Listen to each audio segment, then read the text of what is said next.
he had like 40 some contacts, I thought. Wow.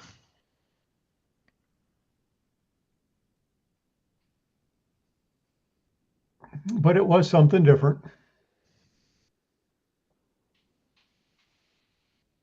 It's another place I have too many memories of, Rocky Flats.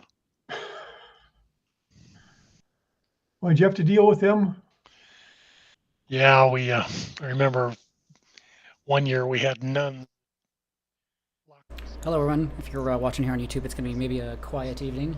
You can join in on w0tx.org/meet, but that might be a quiet evening for the Elmer Session. And then we're also looking for a presentation, some last minute changes, so it's going to be a little bit quiet this evening. They decided they'd cooperate.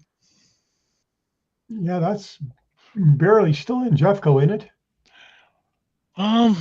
Isn't it real close to the Boulder County line too? Yeah, I think 120th is really, Jeffco goes down 93, almost 120th.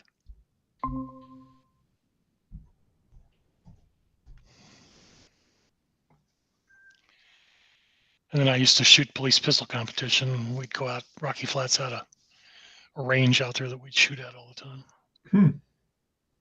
Is that before they built the one out there by the motorcycle park? No, that was our range, but Rocky Flats had their own, so that's all those guys did was shoot most of the time, especially after the plant closed down. Mm-hmm. You miss the police work, don't you? No, not at this age, not at all. I'm too old to go rolling around on the ground. And it's it's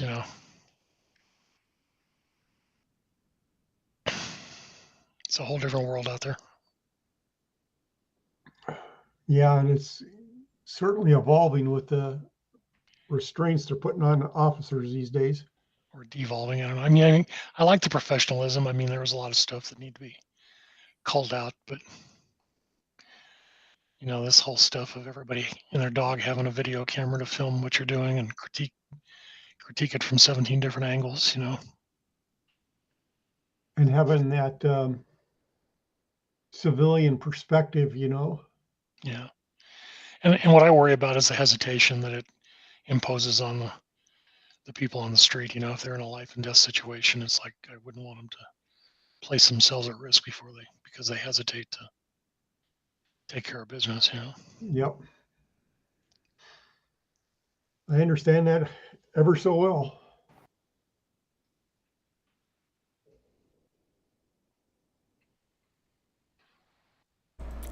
Hey, good evening, Jim and Albert. Thanks for joining us here. It's a little bit quiet here this evening. Hi. We're scrambling to find a presenter. Our presenter had a family emergency, and so it's going to be bait and switch tonight. Yeah. No worries. I just had never joined. This is an Elmer session. Is that correct? That's right. If you have any questions, a lot of us are seasoned operators, and we can try to give you some advice. Well, let's see. My latest thing was looking at a current mode. I guess called a balance, unbalance, but it's actually kind of a unbalance. They use one of these things to block DC traveling down the coax,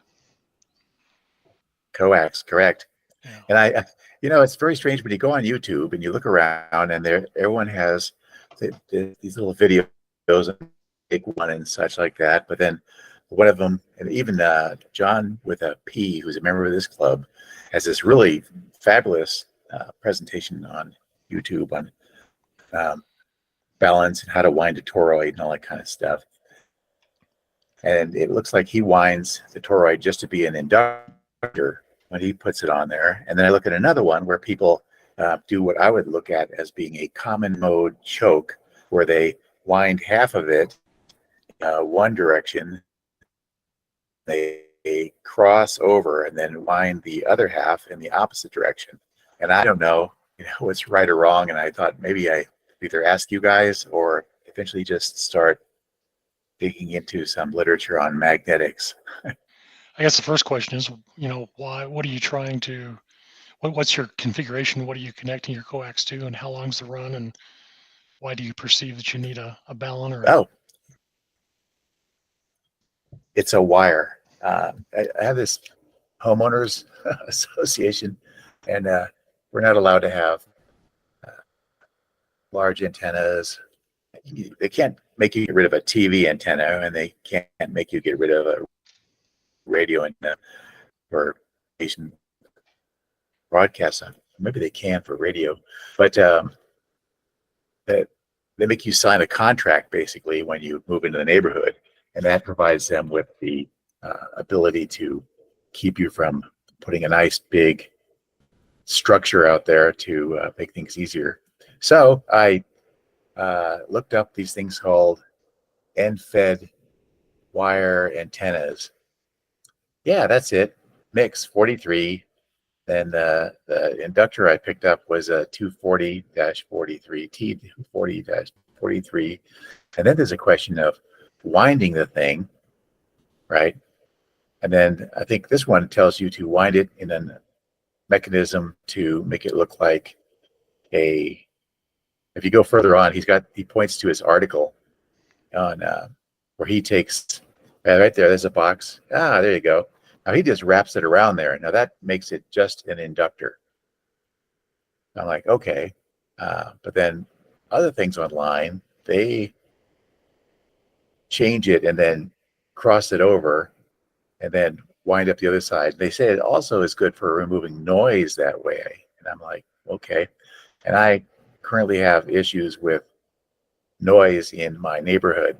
And I think a lot of it has to do with switch mode power supplies, SMPS, and people's solar panels with individual inverters on every panel and how much they pay for those things. So I'm trying to figure out how to make the noise go down. Now I did discover that having let's call it center poise, which is the other end of the transmission line, seems to help a bit. But I also ran that same line for the center poise to the ground through an 8 counterpoise. That was it, counterpoise to an 8-foot ground rod. So I don't know if I need both, but then the counterpoise part makes sense because you're trying to produce something similar to a dipole, but with a weak second element, I guess. And then Albert, hold that figured thought. that, Hold that thought just a second. I have to ask Mark Yeah. something. Mark, our presenter had a family emergency and he's not going to be able to. Oh, Mark, you're back. Oh, okay. There's a Mark Thomas here. Yeah, that's Mark. Mark, our presenter. Hi. Our presenter can't be with us tonight, so we're scrambling to perhaps find a video or something to play for the presentation. I didn't know if you have a presentation in your pocket you can pull out. But just FYI. Are you asking? Yeah. Oh. Yeah, I'm asking you. Maybe I can throw something together. We'll sublimate on that, and we'll let Albert. So Amanda's not going to be here tonight? No, she can't. Her dad took ill, and she had to go to the hospital. Oh, okay. Let me see. I got like 30 minutes, so let me try it. Thank you. Be back. Go ahead, Albert. I'm sorry. Oh, so anyway, anyone have any idea what the right way to make one of those things is, or if there's two different ways to do it, and is just one of them is an inductor and one of them happens to be some type of common mode choke?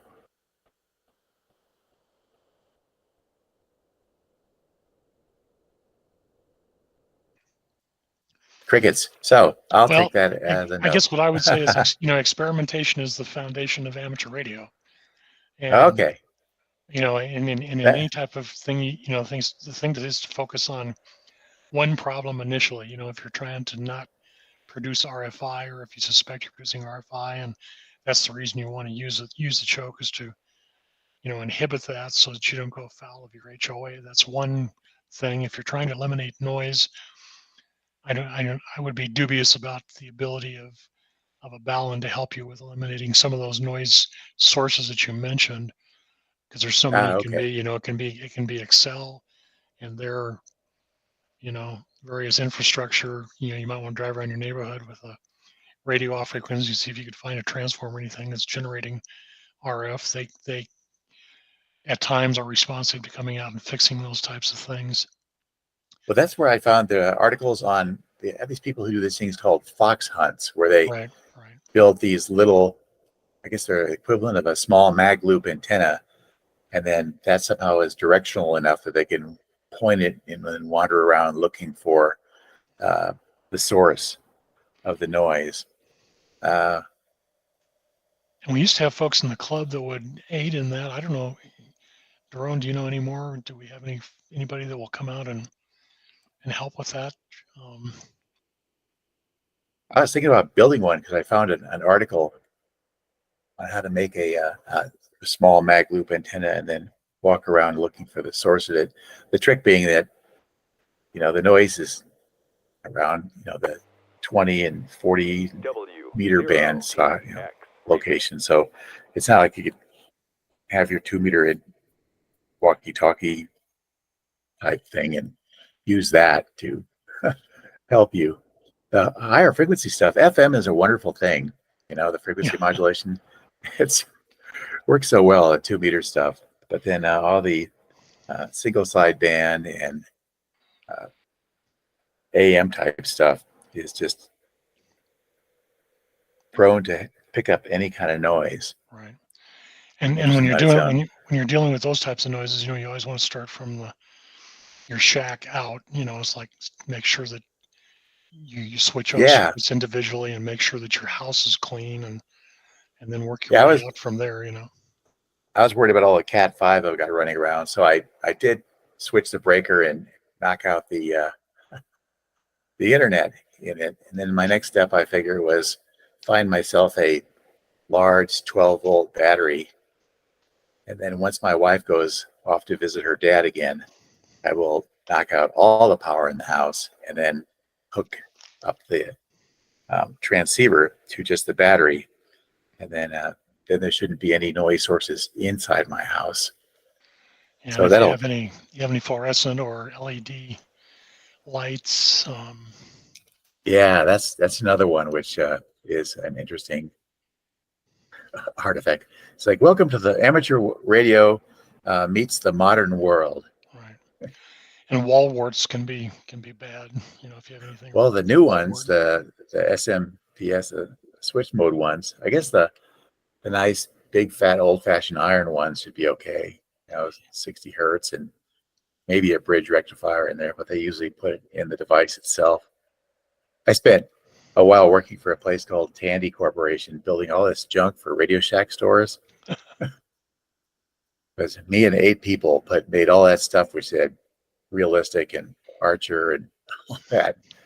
So it was kind of a terror show, and so I did work around with a lot of consumer stuff. But that was before you started seeing cheap SN switch mode power supplies in wall warts. Brave new world. I was just putting a link in the chat there. N0CFM on QRZ. He helps, or he coordinates hidden transmitter hunting, fox hunting things here in the Denver metro area, and also KE0SUM there, who checks into our nets often, talks about that and reports in, and has done that before. So that might be worthwhile checking into if you have any interest in that. Oh, wow. Okay, and that's on the. This is where I have to find the whiteboard equivalent or whatever it is. You should see it in the chat. There's a little thing that says chat with everyone. It's amazing because, all these software products, having done software, my latest gig was to Bose 700 headphones. And it's hard to believe that there are 1.7 million lines of code in there, but there you go. Yeah. Yeah. So everybody makes things that do the same stuff, but they all have to have their own little different logos and their differentiators in their product, such that it's always, somewhat annoying to have to go look around and figure out whatever the current group is using. It's an unusual kind of painful thing. When I worked at Radio Shack, and then they always wanted to save a penny on something, and so they would have one LED, and then they would say, well, we wanted to have a slow pace, dot, dot, dot, dot, to mean this. And then, well, we'll have it go a fast pace to mean this. But then can you do an intermittent one with a da, da, da, da, da? And I said, you can maybe have it do Morse code and then just require all of our customers to pick up Morse code and figure out what it is. And they weren't happy with me. But yeah. Gotcha. Yeah. Did you work at a Dallas Fort Worth, Albert? Or? Yes, I worked in Fort Worth with the group there. Tandy Technology is what they called it at the time. I had a friend that used to do the artwork for those flyers that they generate ad nauseum.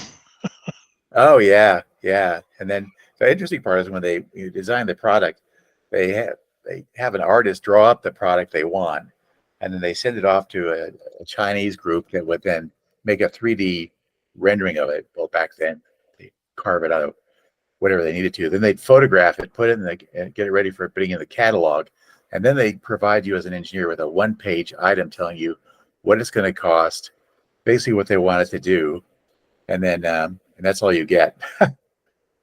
And then back then, that was in the 90s when they were engineering taxi cab drivers before this internet thing saved our butt. And if you were a nickel over budget, they would fire you. So the big thing was trying to figure out how to make it cheap. Yeah, and that was back when there was just, there were engineering taxi cab drivers at that time. So it was rather, an unhappy working experience. My friend's wife was a shrink who worked up on the executive level, and she used to talk about the profile of a Radio Shack store manager who would, throw himself in front of a bullet for the store. Yeah. Yeah. Yes. Kind of crazy. Yeah, the one fellow, Chris Klein, he was the he was the director of the consumer products section of it.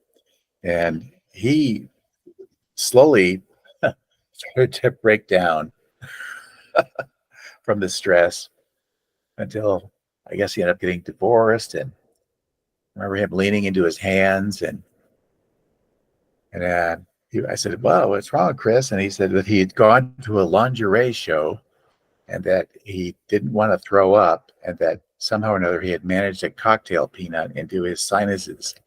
And I thought, this isn't worth it. Yeah, exactly. Wow. So, yeah, it was interesting.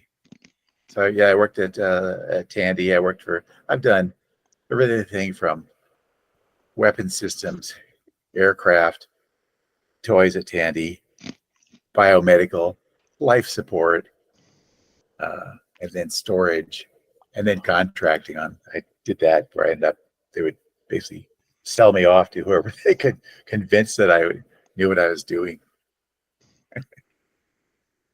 Now I just kind of kicking back for a year. Are all you guys engineers? Pretty varied group. Okay. It's Yeah, kind of interesting taking the. Yeah. Oh, go ahead. Go ahead. Oh, sorry. I was just going to say, aviation backgrounds, IT, a lot of public safety, kind of everything that you would kind of expect. Yeah. Yeah. That general class test was sort of interesting in that, when you take physics in the university and all that, everything's done in SI units. But in the test, they have that thing with a 400 and some odd divide by this or that. And then you're going, it's the meters. Speed of light. Yeah. Exactly. Yeah. Use a speed of light 3 times 10 to the 8th meters per second, and you know what your frequency is, and that's cycles per second, and you can convert it to the length of the cable, but it'll be in SI units. So you're like, well, as a club, and then it would seem that trying to move to people towards the SI units would be a good thing at this point. Still in disbelief that we have to use the English system for mechanical components. Yeah, really. Well, you know, the slide rule generation. Yeah, yeah. I'm glad I skipped that. I showed up when Hollerith cards were going away, and they had at CU they had just come up with these wonderful C80 based personal computer things, and we all had our 8-inch floppy disks.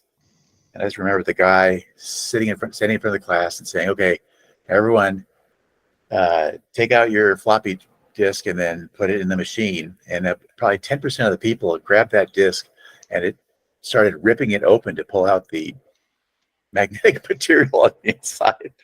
Oh, jeez. When I was a teenager, my dad was the chief engineer for a structural steel firm, and I went in and I would do drafting for them. I was a blueprint boy, and then I started doing drafting at one time. And at that time, we were using Smoley's tables to look up mantisses for trigonometric functions in 6 decimal places. All of our calculations were by hand. Yeah. Yeah. Tells you how old I am. Well, yeah, those, things were simpler back then, and especially, I mean, with everything now is digital signal processing and, multi-core processors. Just madness. I was very happy when they came up with this cloud infrastructure type stuff. I worked on a project where we built a cloud infrastructure, and it was so nice to be able to just drag and drop items and then build a system, computation system, without having to write up all the information on how to hook in a switch to where to rack up the servers and how to run the cables and what the IP addresses of every single thing had to be. And that was refreshing. So some things are better. Yeah. Yeah, software defined everything makes things so much easier. Yeah. Yeah. Yeah. It was a breath of fresh air. And now I guess the current insanity is AI, where everybody's concerned about AI. And I'm like, I was telling Daron earlier, and I don't know if this quote is actually attributable to Joe Walsh or not, but I saw a thing just today or yesterday where Joe Walsh said that, Joe Walsh with the Eagles, that he would, and he's an amateur radio operator, he said he would get interested in AI when AI could smash up a hotel room. That's my cousin. He's all concerned to, reckon the hotel room. Everybody, it's going up the peak to the hype curve. Yeah, it started, one of the earliest ones was with like Teslas and auto driving, and what should the software do if it gets into an accident? Should it hit a person? What should it do? Kind of a thing. So that's a big part of things as well. Yeah.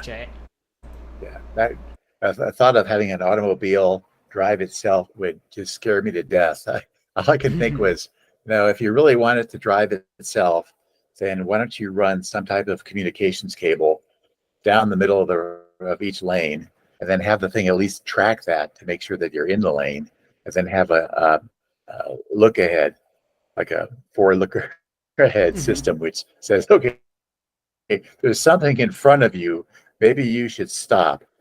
Exactly. But other than that, there's nothing to really latch onto, and so there's this thing, having some type of computational system, having to evaluate all the surroundings and try to figure out how to keep you in the lane, even in a blizzard. It ain't gonna happen. And then relying on network connectivity from your car to some type of infrastructure, and then going to a server farm to tell the car what to do is not going to happen either. Yeah. I don't know if it's true. I think I've heard that CAPTCHAs, Yes. those are built to strengthen the AI data sets. Us clicking manually if this is a crosswalk or if this is a motorcycle helps to maybe train those models too. But yeah, it's insane now. Ah, well, Yeah. could be. There's a lady Yeah. named Fei Li, and she was big in the AI thing, and she was the first person to come up with identified photographic data sets. And they do is they hire low cost people to go out there and type up what an image is based upon what they can Oh. find. And that's the problem, is having to identify all this stuff. And so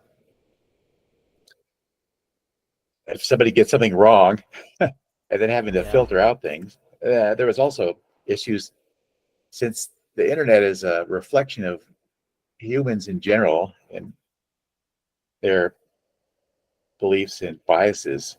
They had an issue also where the first system, they would send in basically an equation to the thing, and they'd say, okay, software engineer minus male plus female, and it would come back with housewife. Like, they're Yeah. like, okay, this is gonna work. Right. Yeah. Or Yeah. doctor minus male, and it came up with nurse. So Yeah. there's an entire book on it. People training models, I guess. Yeah, there is definitely an inherent flaw. Definitely for several, I'm sure. Yeah. Yep. Very It's cool. a reflection Yeah. of an interesting world, and then the fact that AI also hallucinates, which is another problem. Huh. When it has insufficient information, it'll go off and just start getting creative.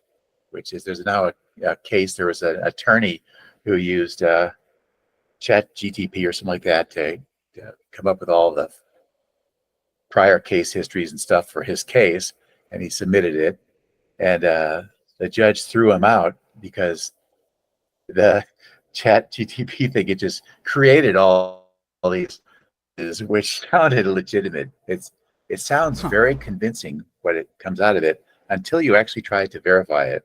Right. Yeah. Then you go, well, wait a minute, this doesn't exist. And Google has a nice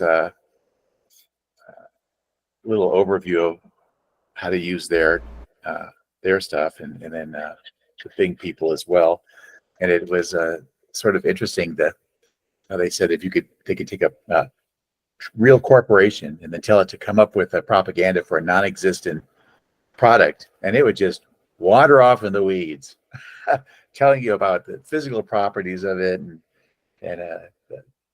all of these things. And you're like, and it just sounds so convincing because it uses the correct English and nice words and great punctuation and paragraphs, but it's hallucinating is what they call it, because it just tries to figure out what the next word to put into a sentence is through basically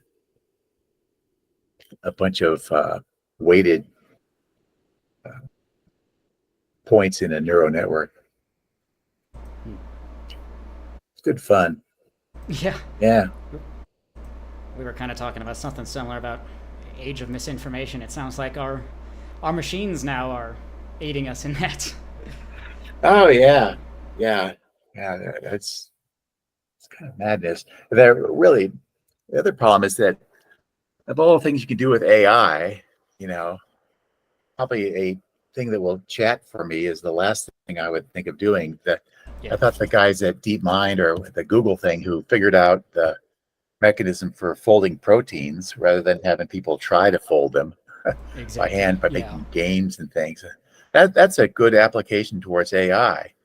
But having some, little text pal who wants to tell me all about things doesn't really do anything for me. And the thought that the machine, that the complex hardware behind that, which is consuming 10 times the power of doing a lookup, is just not worth it to me when it shouldn't be economical, other than the fact that if you can make something which the general public thinks is cool, that they will like you better. I found that out while building this guy named Christopher Reeves was an actor, and he ended up being paralyzed. And I worked for a company that we made this a life support volume ventilator that he was on. And we were working on the next version of it. And I was doing the servo software, and I did the electronics and then the software. So I did the power electronics and the safety system and such. And then they had another guy who did the UI, and he had this cool little picture of the lung thing moving, like it was breathing and all this kind of stuff. And boy, the upper management just loved him, and they said, "Wow, Dan, this is wonderful. How close are we to shipping it?" He said, "You have to ask Al." And I said, "Well, at the rate I'm going, unless you hire more people who are really, really good at control theory, it's probably going to be about 2 years." And they said, "Well, what if we hired a good engineer?" That was nice. And of I them. said, "Well, yeah." I said, "It'll probably still be 2 years." Well, but they came up with and their idea is a brilliant solution was that they made Dan, the UI guy, my boss to motivate me. Jeez. So it's very interesting. Yeah. User interfaces, user experiences, yeah, sometimes often drive the adoption. Yes. Of some of this. The general public doesn't understand the complex mathematics or how things work under the hood. So if they see something which they can deal with, they think that it's the cat's pajamas. Yeah. They love it. Huh. So very, very odd world. Anyway, so usually they would have someone who gives a presentation during this time. Is that correct? In about 15 minutes.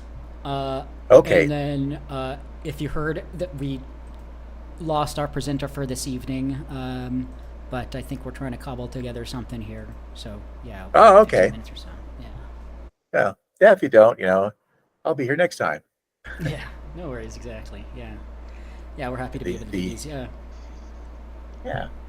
This is my current social outlet, which is Yes. rather sad. Oh, right, well, yeah, it is what it is, though. We are Yeah. a family and engineers, and we love learning, and we love just being evangelists Yeah. for citizen science, and yeah, it's a great place to be. Yeah. I liked it better when I was going in the office and working because there were people around, and generally, you could geek out with each other. But then that work from home thing, and then when my team was in either Noida or Gujarat, Upper Minibad, India, and so I would have to talk to them at 5 a.m. and it was 5:30 p.m. their time, and then an hour, and they'd hang up, and then my wife was at work, so it was just me and the cat. Gotcha. Yeah. And after so you work 8-10 hours a day. Cat, and then after 2 years, the cat died.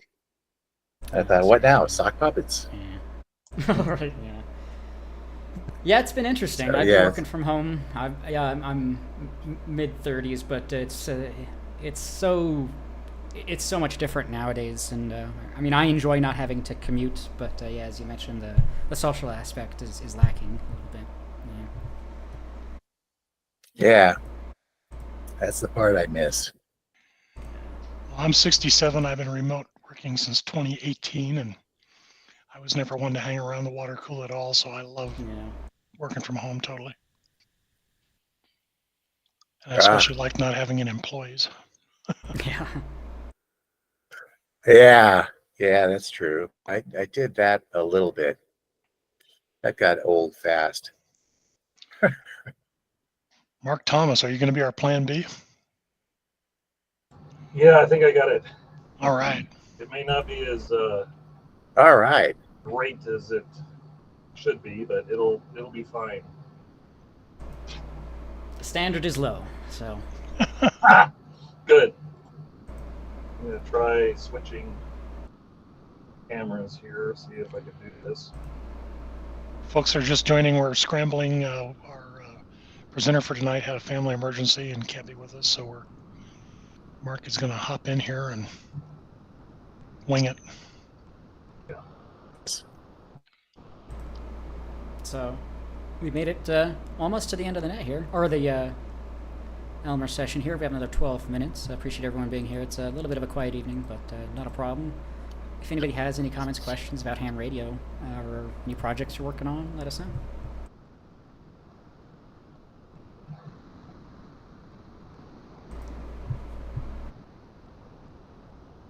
Let's see. Maybe we can hopefully get some quick updates on the DRC Saturday event. Now that a few more people are here, I know that we used a diplexer, triplexer, 3 radios, or 3 bands, 3 radios on 1 antenna. I don't know if anybody has any update on that or anything else from there. I could probably give you an update on that. Yeah, if you have a second in between what you got there. Yeah, I think I've got everything squared away. Go ahead, yeah. So the experiment was be able to run 4 simultaneous HF radios on a single multi-band antenna. So during field day, part of the test was we purchased some really nice bandpass filters, and just to see if the first part of that was going to work, and that did. It worked really well with some caveats. So then the next step is to take those bandpass filters, so 10, 15, 20, and 40 meters, and so you have the transmitter, you have a bandpass filter, and then into a triplexer, which then filters it down to 1 connection, and then a diplexer in front of that switches between the low bands of HF and the high bands of HF. So that gets us the 40 and the 160 and all that. So we didn't go into 160, we stopped at 40. So the layout looked like 4 radios all lined up, 4 bandpass filters all lined up, triplexer and diplexer, and then out to the all band vertical. What we've discovered was it worked fine. Nothing blew up, so that's the good news.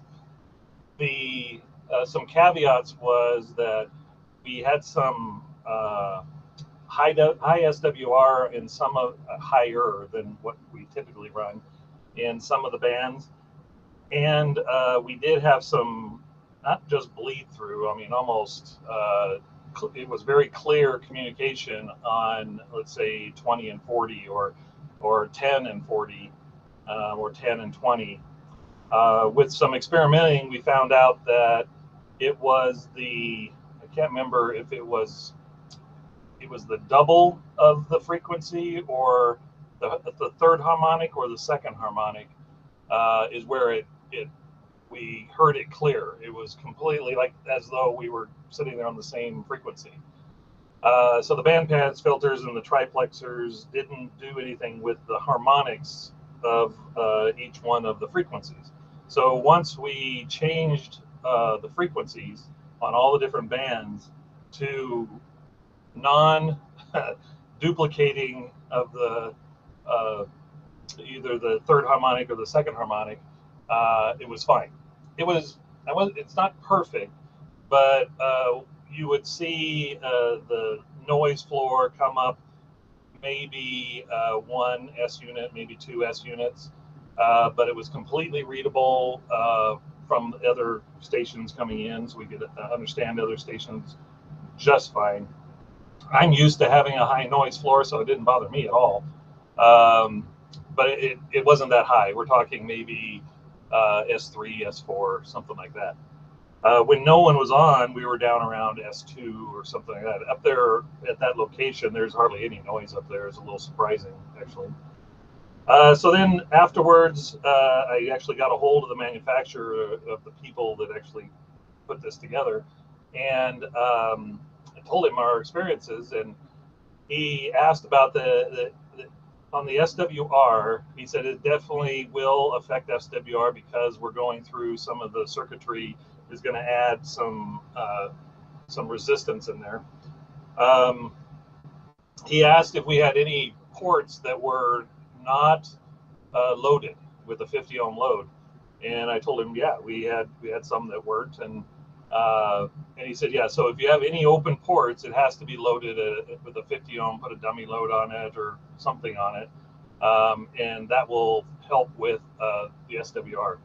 The other thing we found is when we the all band vertical that we were using, we didn't wire up all the bands. So we only had the 4 bands that we were going to use. So when I tuned that antenna, I tuned it with all the bands present on that vertical. So that probably led to some of our SWR issues. Other than that, it was kind of a kludge because I didn't have all the right size jumpers to go between everything, and there was stuff laying on top of each other. It was really an experiment. But I was really thrilled with the outcome of it. It worked really well. I was expecting it to go really bad. And I think once we get it laid out more cleanly and with some decent jumpers in between them that are all the same length and that kind of stuff, I think it'll even be better. So that was my experience from last Saturday. Okay.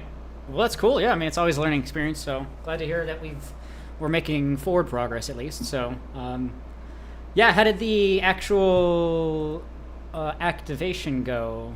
Anything on that? Oh, yes. My slide just popped up. There we go. Let's see. I submitted all the activations or all the contacts. I don't have the exact numbers in front of me. I think we ended up with about 12 is what we total contacts across all the bands. The bands weren't really open very well.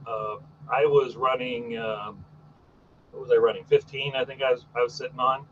And I was getting into Florida, just like they were sitting next door to me. So they were coming in loud, and all of my contacts were out of Florida for whatever reason. Talking to the others, they were in California. We got some in California. I can't remember all the others, but we definitely activated the park. If you go to POTA.org, I think it is, you'll see all the activations and the contacts in there. So, yeah, K0225. Perfect. Yeah. Hey, Mark? Yeah. I just pulled it up. We had 12 phone and 14 CW activations for a total of 26 on the POTA site. Even more than I thought it was going to be. That's awesome. Did you say it was a vertical antenna or? Yes. Yeah, it's an all-band vertical. It's a DX Commander. It's they call it the classic, so it's I think it's a 9 meter or 10 meter. I don't think it's that big. Maybe 7 meter pole. It has all the driven elements around it. Yeah, it's made in UK. I've got a few of them. I like them. They'll take a hell of a punch, and they work really well. I generally get them tuned to 1.2 to 1.5 on every band. And all of them were tuned into the 1.2, 1.5, except for 20 meters, I think it was. And 20 meters was 2 to 1, the best we could get on it. Very cool. It sounded like there was a pretty good turnout as well. Yeah, I thought so. We had hot dogs. I had 2 hot dogs. And we had donuts, and I'd say maybe 20 people, 20, 25 people maybe. Sounds like fun. It was a good day. The weather wasn't too bad. It was clear skies. We didn't have to get in the trailer, so we worked outside under the tent, and it was pretty straightforward. I thought it was one of the better ones we've ever done. We definitely got to do that again.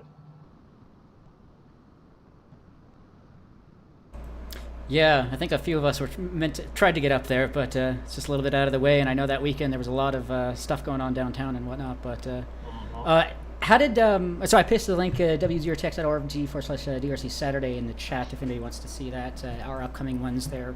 Let's see, September 16th, the last one. WinLink and getting on the air. Yeah. Yep. And we're going to be back over at the Prospect Arena. Yeah. We're going to focus on, if I remember correctly, WinLink. So if you have WinLink or want to do WinLink, or if you have all your stuff, bring all your stuff out and we'll get you going. I'll bring 2 or 3 of my WinLink stations, different configurations, packet and bara and different transmission protocols. We'll do some HF and we'll do some local VHF and UHF. But if you've been wanting to get one done and you have all the gear, and this would be a good time to bring it out.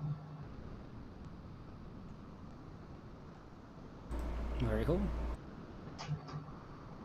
Oh, there was one more thing I was going to say on that.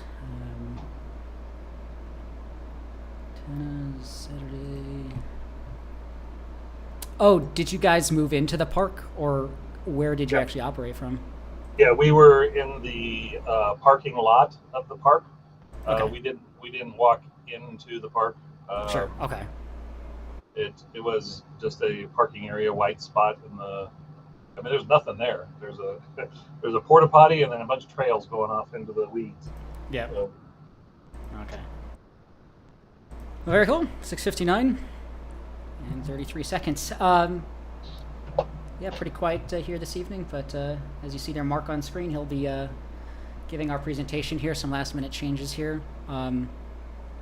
Appreciate everyone on here joining us here. w0tx.org for more information on our club. youtube.com/Denver Radio Club. We stream and archive all of our nets and meetings on there. So check things out.